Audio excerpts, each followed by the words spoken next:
Welcome back into the workshop. A bit of an update from earlier, perhaps not, because I may well have deleted the video. As I keep on saying just about in every video, I've deleted one, or two, or three.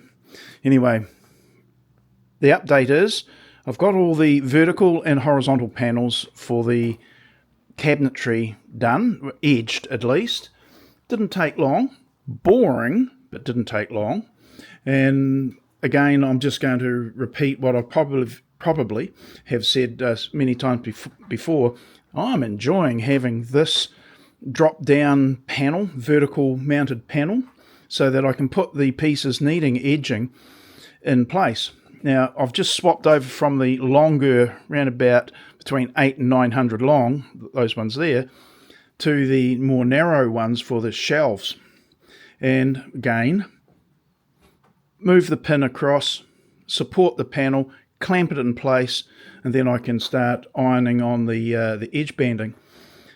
It's going so smoothly that I doubt whether I'll worry about making the edge banding tool, unless I'm bored and just want something to do as an exercise. I'm pretty resigned to the fact that set up the way that I am, that panel, as I've just described, iron, whip it on like that, nice height, don't have to be holding it because it's all clamped there. Pop them off, I'll actually trim the ends before I take them off so that I can sit them down on the floor or something and the edge banding doesn't get destroyed.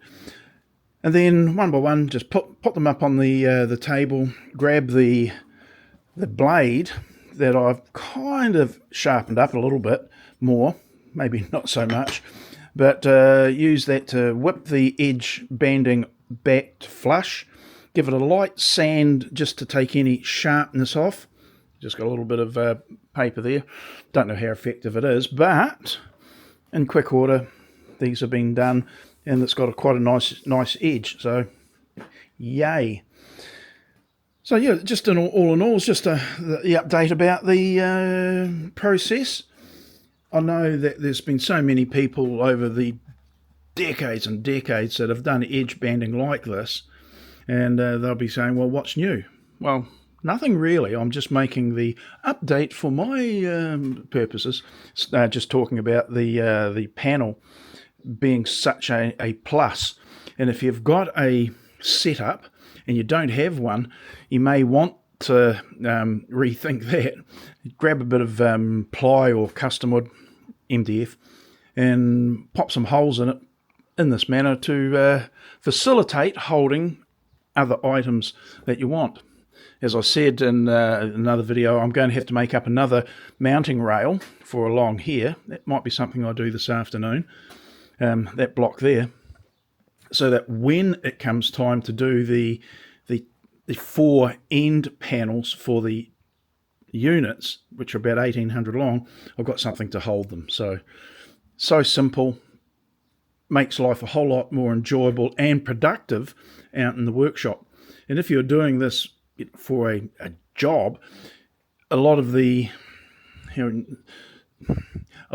thinking and the time is an issue, and if you can get that sorted out beforehand, it makes the job effectively profitable or worthwhile doing in the first place. Because if you have to go through, if life's made hard just by not having yourself organised, then the whole job becomes less likely to be repeated ever again.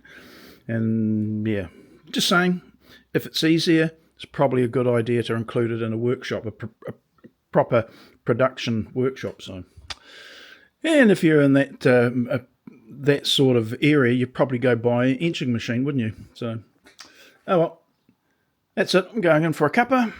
Come out, do some of those panels there. Shouldn't take long.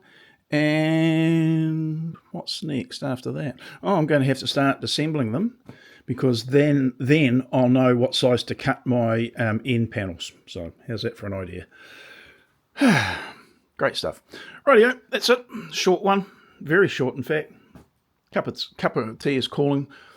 I'll see you in the next video. Okay, bye now.